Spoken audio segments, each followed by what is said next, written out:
Yo, what is up everybody? Welcome back to a brand new video here on the channel. So hope you guys are all having an amazing day today.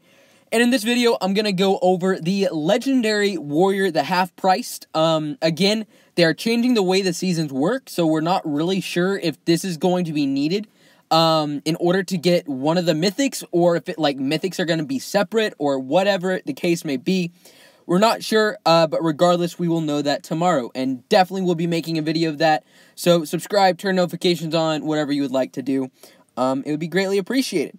So we got a Legendary Earth Warrior. Looks awesome. It kind of reminds me again of like the eagle's wings, sort of, with the lion/wolf type thing. I'm not entirely sure. Again, it reminds me of a griffin, like the body and the tail, but then the head is weird. I don't know. I'm getting a lot of mixed vibes from this, but honestly, it looks amazing. I like the gold touches as well.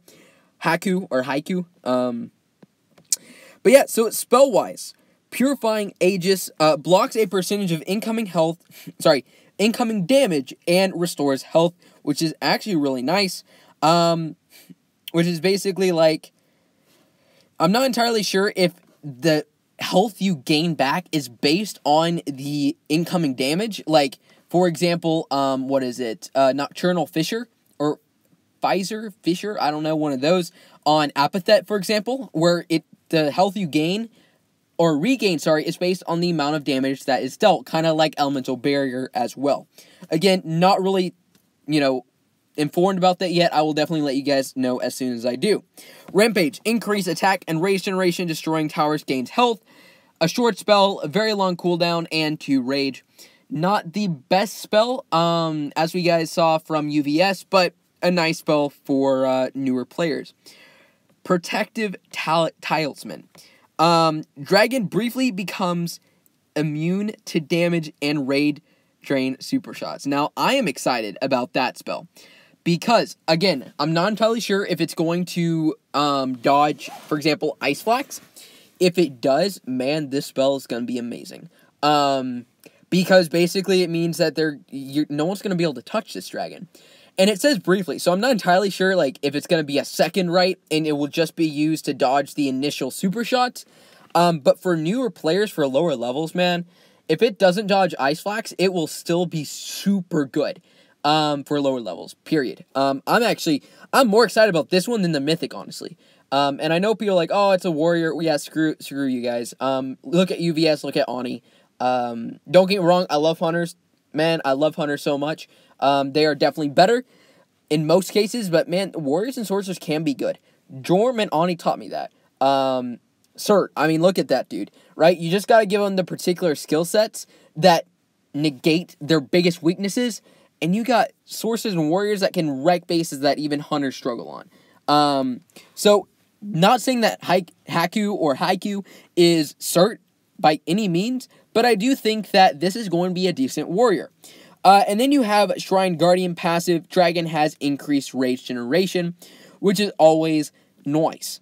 I'm not sure, again, the percentage on that, if it's 50% on a Quester. Man, a Quester got so much rage back. So that would be awesome if it's 50%. Even if it's just 20%. That is still a huge buff. Unfortunately, there is no resist on this dragon. So that's going to be a little bit of a problem, obviously. But you have a way to regain 2 spells, regain health as part of the spell.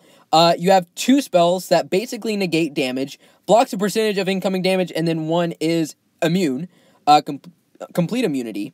Then you have one that dodges rage drain super shots. This dragon is going to be a tank, and a decent one at that, I think.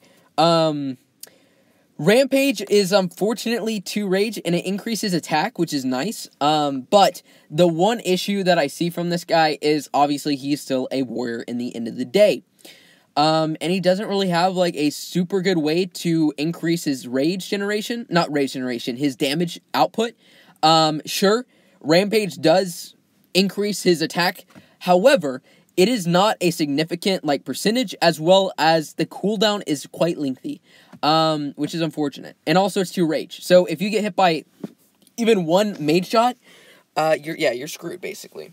So kind of like, for a lower level player, definitely this will be an amazing dragon to have, even against defended bases. If it dodges Ice Flax, then definitely, even if it doesn't, you know, people that are under 150, a lot of people don't have Ice Flax, or at least on their kill island yet. So definitely will be a viable dragon for a lot of free-to-play players, I think. Especially because it's half-priced, right? So if this dragon is going to be needed for Ronin, which I am praying it does, because that way, you know, getting a mythic is a lot cheaper if it's half-priced. Well, not the mythic, but if one of the dragons needed to get the mythic is half-priced, obviously, like, to get the mythic, it will be cheaper. Yeah, common sense. But yeah, I'm really excited. I think it'll be a good dragon. For a warrior, at least. It's going to be decent. But anyway, guys, hope you enjoyed the video. Let me know down in the comments what you thought of this dragon. And yeah, I will see you guys in the next video. Peace out, guys.